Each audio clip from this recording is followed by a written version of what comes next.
Pourquoi dit-on de France et de Navarre? Une expression ancienne et célèbre.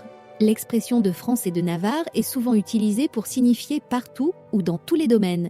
Mais pourquoi associe-t-on la France et la Navarre? Pour comprendre, il faut remonter à l'histoire des rois de France et à l'union de ces deux territoires. La Navarre, un royaume indépendant. La Navarre était autrefois un royaume indépendant, situé entre la France et l'Espagne. Au Moyen-Âge, il couvrait une partie du Pays basque et du nord de l'Espagne. Pendant des siècles, ce territoire a oscillé entre influences espagnoles et françaises, mais il était surtout connu pour son autonomie et son importance stratégique. Henri IV, roi de France et de Navarre. L'origine de l'expression remonte à Henri IV, 1553-1610.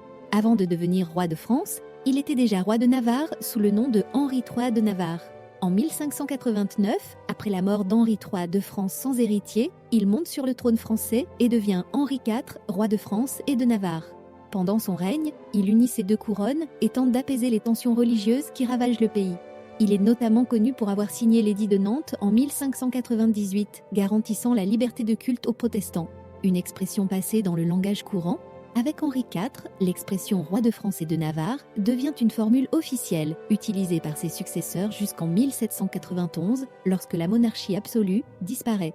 Petit à petit, elle passe dans le langage courant pour évoquer quelqu'un qui règne ou agit sur un vaste territoire ou dans de nombreux domaines.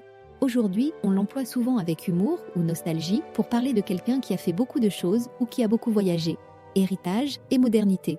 Bien que la Navarre ait été rattachée à l'Espagne en grande partie au XVIe siècle, son nom est resté attaché à la France par tradition historique. L'expression de France et de Navarre continue d'être utilisée dans la culture populaire, dans des discours politiques ou encore en littérature pour évoquer un vaste domaine d'influence. Dire de France et de Navarre, c'est donc rappeler une époque où la France et la Navarre étaient unies sous un même roi, mais aussi évoquer une idée d'universalité et de diversité.